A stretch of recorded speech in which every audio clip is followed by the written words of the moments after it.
সুপ্রিয় দর্শক, আজ কয়েকদিন যাবৎ পলাশের যে বিষয়টা নিয়ে আলোচনা হচ্ছে, সমালোচনা হচ্ছে, মানুষের হৃদয়ে ছুঁয়ে যাচ্ছে।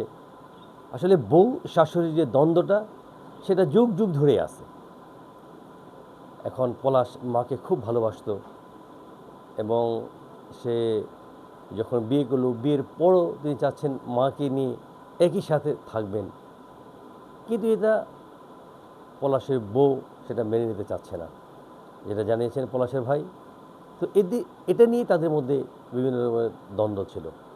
সেই দ্বন্দ্বটা আস্তে আস্তে পেকে ফুলে সে একবারে বিস্ফোরিত হয়ে, বিস্ফোরণ যেরকম হয় অনেকটা সেরকমই হয়ে গিয়েছিল। বিষয়টা হলো বউ শাশুড়ি, এই যে মাঝখানে একটা জেনারেশন, এই জেনারেশন গ্যাপের জন্যই কি তারা একে অপরকে মানতে পারে না? এখানে অনেক লিডিজেরা বলছেন যে আসলে মায়ের সাথে বউ থাকলে সমস্যা কোথায়? বউ শাশুড়ি একসাথে থাকবে, মা বাবা ভাই বোন সবাই মিলে একটা পরিবারের ভিতরে থাকবে, হাসি কান্না সুখ দুঃখ একসাথে বেছে নেবে, এটাই তো আসলে হওয়া উচিত।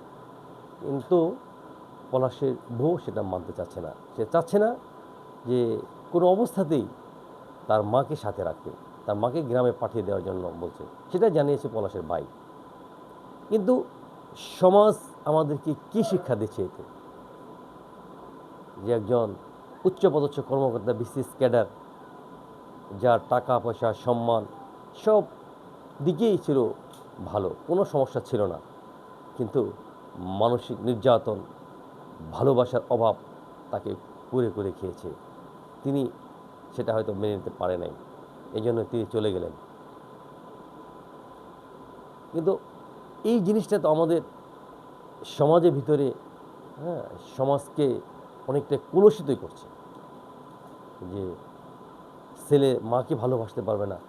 বিষয়টা অত্যন্ত ন্যাক্কারজনক মনে করছেন অনেকেই।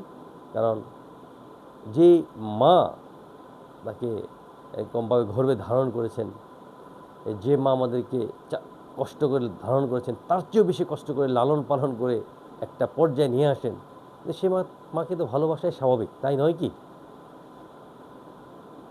কিন্তু পলাশ তিনি সহ্য করতে না পেরে তিনি চলে গেলেন।